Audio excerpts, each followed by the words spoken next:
金子勋原本看到蓝忘机求婚，已经气得跳脚，可他被金光瑶牢牢拽住，无法动弹，嘴都被金光瑶的秘术捂着，刚刚才放开，心里正有所不满，现在被蓝忘机冰冷的目光一看，顿时打了个寒战。金光瑶也愠怒地看着他，金子勋，这些媒体都是你找的，那些照片也是你让人拍的。金子勋被他看得心虚不已，当时他的确提前下过命令，让人趁机拍摄一些暧昧的照片，好以后要挟魏无羡，刚一并发给了几家媒体。但他心虚后转念一想，这金光瑶不过一个私生子，哪有资格指责自己？见媒体有人已经注意到自己，挺着胸膛站了出来。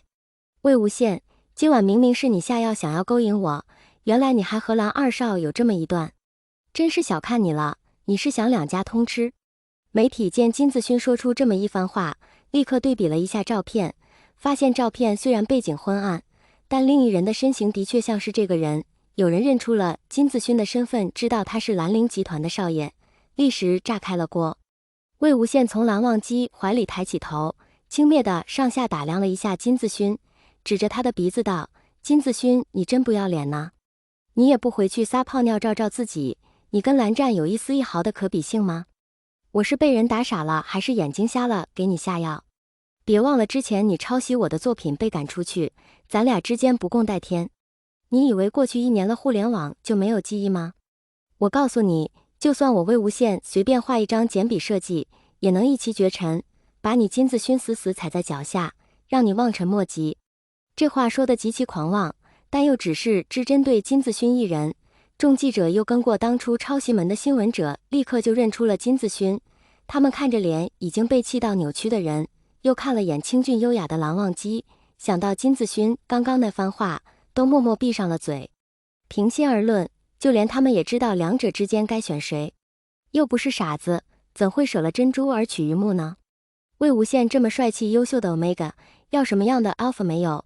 有必要选金子勋这种油腻又有污点的富二代？可这照片又是怎么回事呢？我们已经检查过，不像是 P 的呀。有聪明的记者已经想到了，不会是金子勋干的吧？看他记恨魏无羡的样子，很有可能啊。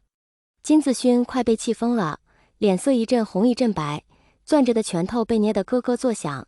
可镜头之下他又不好直接脱逃，否则就坐实了他的罪名，会被说成是默认心虚。他万万没想到自己托助理联系的媒体，现在却成了他的绊脚石，实在是偷鸡不成蚀把米。蓝曦臣这才走到魏无羡身边，担忧地问他：无羡，你和忘机不是正常见面，你是否经历了什么不好的事？需不需要我们帮你报警？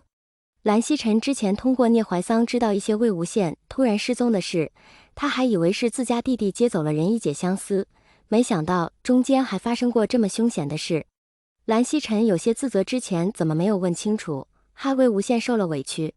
蓝忘机拉过被金子勋气得炸毛的 Omega， 将他锁到自己怀里，对蓝曦臣说：兄长，我心里有数。蓝曦臣一向对弟弟办事能力放心，见他像是有所打算，便不再过问。好，若要我帮忙就说，无羡的事也是我们家的事，正好回去跟江总那边商量一下你们俩的婚事。我想无羡还是得在云梦那边准备的，不是吗？那边金光瑶难得没了温和的好脸色，走到金子勋身边问道：你到底还做了什么？还有你突然来到歪国说来散心，你是怎么拿到签证的？提到签证二字，金子勋脸色唰的一下更加苍白了，一把甩开金光瑶的手，朝他大吼：你一个私生子凭什么管我？我告诉你金光瑶，我金子勋想去哪儿用不着跟你报备。你以为以后兰陵集团就是你的了？还有子轩在呢。哦不对，他现在眼里心里全是老婆孩子，哪里有我这个堂弟的位置？你们一个个的都不把我放在眼里，我告诉你们，你们一定会后悔的。金子勋丑恶的嘴脸被转过来的摄像头拍了个一清二楚，众人还没来得及反应，就发现人群后走来了一群身穿制服之人。金子勋一看清楚他们身上的 police， 立刻拔腿就要跑，却被金光瑶死死拉住。金光瑶是个背的，虽然力气没有金子勋这个 alpha 大，但这么一拦已经够时间让警署的人员走过来，一把钳制住了金子勋。领头的人出示了一张证明，用非常清晰的外文说了一段话，翻译过来大约是这样的：金子勋，你涉嫌非法入境、走私地品，还试图迷 Gianno Omega， 这是逮捕令，你被捕了。若经过调查情况属实，我们会通知国内警方将你引渡回国。为首的那位警官说完话后，转过头看到了蓝忘机，对他友好的笑了笑，还跟魏无羡点了点头。听闻你要结婚了，也不知道是不是有机会可以参加你的婚宴。蓝忘机跟他握了握手，轻声说：“会的。”那警官曾在不夜天的案子里与蓝忘机有所交集，对他十分佩服，两人私下关系也不错。因为他是隶属于 Y 国的警署，在魏无羡从 F 国结业来到 Y 国发展后，蓝忘机特意电话向警官告知了两人的关系，请他若有机会可以照料一二。这位警官第一次受到蓝忘机的请求，自然是满口答应，所以在之前的抄袭门中，也是他找到了关键证据公布出来，这才还了魏无羡的清白。不过这倒是他第一次正式与魏无羡见面，你的 Omega 很出色，希望你们能幸福安乐。警官们都带着金子勋走了，魏无羡还没从金子勋的几大罪状中回过神来，记者群也对这一恶劣事件惊愕不已，纷纷追过去想要探听更多事情。金光瑶皱眉跟了上去，是关兰陵集团，他要了解更多消息，好做出公关，尽量不要牵连到公司的声誉。人一下子都走光了，魏无羡才回过神来，蓝湛，你和那个警官认识？蓝忘机搂着他心情很好的样子，之前金子勋污蔑我抄袭，我后来知道是这位警官帮了我。你说一个抄袭的小案子而已，他为什么那么热心呀？魏无羡揪住他的衣领，目光灼灼地望着他。蓝忘机没有说话。